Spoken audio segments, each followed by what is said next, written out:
This is the new Freelap FxMotion chip, a new Bluetooth chip that is not only able to measure your sprint time intervals, but it's also able to determine your stride length, stride frequency, number of steps, and in certain cases even your reaction times. Now Freelap was so kind as to send us these units, so big thanks to them, so we could test them and give you our honest thoughts. These new chips are distinct from the known and loved FX chip BLEs and will exist next to them, as by what Freelap likes to call a premium transponder.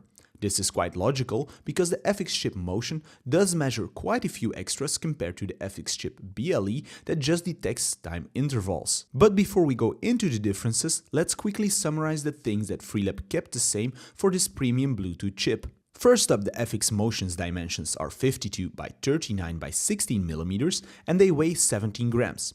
This is the same as the rechargeable FX chip BLEs, but if you still have the older CR2032 battery-powered BLE chips, like the ones I have here, those are a tiny bit smaller, but also weigh 17 grams. The FxMotion chips can only detect a cone if the time between the passing of the first and a second cone is a minimum of 0.7 seconds, which correlates to a cone every 10 meters for a regular sprint. For a while now, Freelap has been putting rechargeable batteries in its devices, and the same goes for the FxMotion chip that has a LiPo 3.7 volt 80 mAh battery, and it takes about 5 hours to fully charge one chip and should last for about 100 hours of use.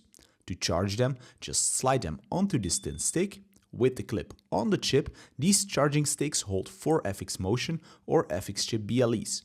And when you take off the clips, they even hold up to 6 chips. To turn on the FxMotion, just give it a shake and an LED light will flicker to signal that it's ready to go. If the chip doesn't pass a cone for 30 minutes, it shuts itself down, which is a very nice feature, so you don't arrive at training with an empty chip. These chips, just like the FX chip BLE, clip onto your tights and need to be placed right in the middle, below the belly button for optimal detection. Once you pass a Freelap cone, or when the gun goes off on a Freelap e-starter, the FxMotion chip starts recording the time, but it also detects the first movement by an athlete and does calculate reaction time.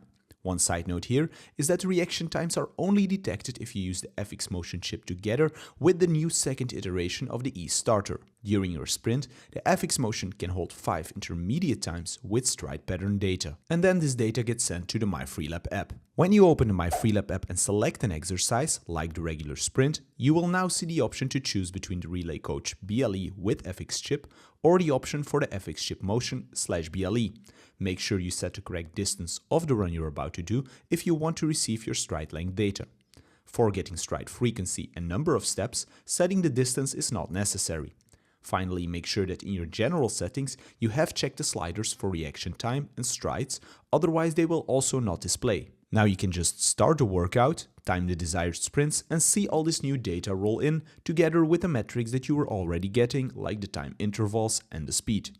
Very easy in this new updated MyFreelap app is the button with the 3 connected dots on the bottom. That lets you share the data of your workout in CVS or PDF format. This way, you as a coach can just directly send an athlete his or her data.